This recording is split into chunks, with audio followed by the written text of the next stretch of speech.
This wonderful family-friendly summer festival is about to be interrupted by something shocking and terrifying. In this video, I'm going to show you what sent parents and bystanders into a panic and fearing for their lives. It's a warm summer morning with a nice light breeze. The smell of roasted corn and funnel cakes permeate the air. The sounds of children laughing and families having a great time. This is Portland, Oregon, and this is the annual Rose Festival. The Rose Festival has been going on since 1907 in order to put Portland on the map. Portland wanted to be known as having one of the most biggest and extravagant summer festivals on the planet. The Rose Festival is about 3 weeks long, and it features more than 60 events including parades like the Grand Floral Parade, carnival rides, art shows, Dragon Boat races, fun runs, and much more. This is Arif Ali. Arif is a Portland native. He is married to his wonderful wife and has 2 beautiful children. Arif likes to bring his children to the festival so they can enjoy what he enjoyed as a child coming to the festivals and to the parades. This is Sydney. Sydney is 42 years old and is also a Portland native.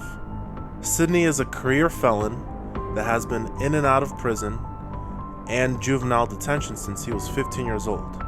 Sydney is also a registered sex offender. What both Arif and Sydney do not know right now is that their paths are about to cross. Sydney plans on meeting people at the Moda Center. He plans on meeting some family and some friends. Families are starting to get together to go get ready to watch the Grand Floral Parade start. DOT workers have blocked off the streets, and everything is being set up. Families, friends, all kinds of people setting up their lawn chairs and excited to see the display of all the floats that are going to be coming through. This is a map of the route that the parade will take, 2 miles in length. Oh my God. Sydney, he's driving on his way to the Moda Center, and he's on the phone with friends and family when he starts to realize that everything is starting to be blocked off. Let me give you guys some perspective. This map right here is a screenshot from Google Maps that shows Sydney coming from the right side of the map going all the way to the left. So what ends up happening is that the first exit, all these exits that are labeled are actually closed off.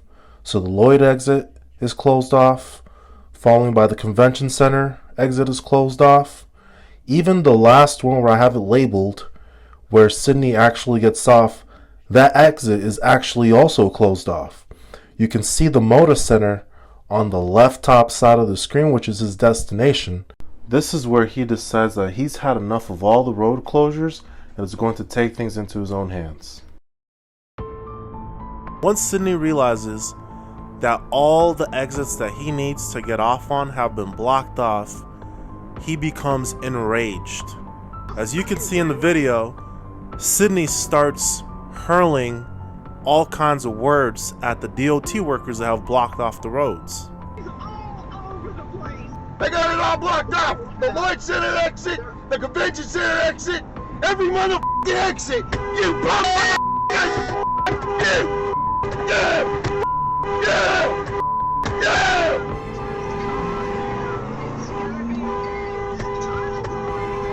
Sydney decides to take matters into his own hands.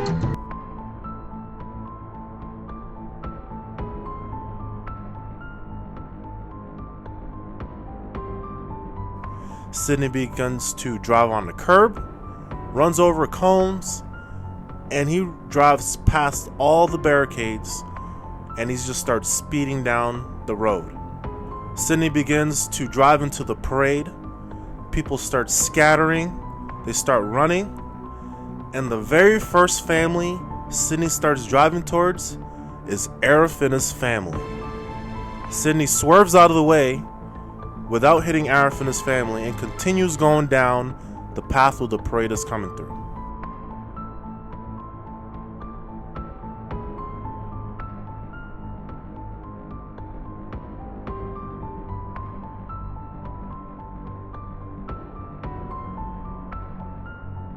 Police officers attempt to stop him, one on a motorcycle attempting to get in front of him and stop the vehicle.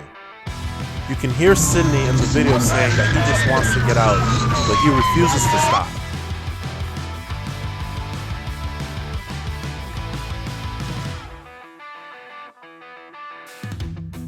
After Sydney manages to get out of the path of the parade, police officers attempt to stop him in traffic. Sydney does not stop, he continues driving.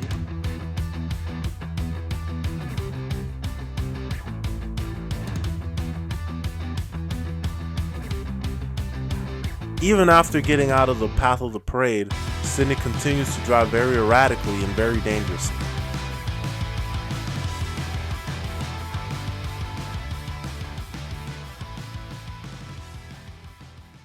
Sydney eventually stops.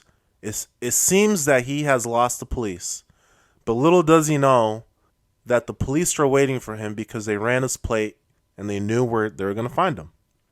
Sydney was booked into the Inverness Multnomah County Jail, where he pled not guilty to 38 counts, including felony, unlawful use of a weapon, and eluding police. Some lessons here is, first of all, if you live in a city where there's major sports teams, if there's major events that are happening, you should know to plan ahead. You should know what roads are going to be clogged up with traffic, what roads may possibly be closed down so you're not in a situation like this. I hope you guys enjoyed this video. If you guys liked it, make sure you like, make sure you subscribe, and I hope to see you in the very next video.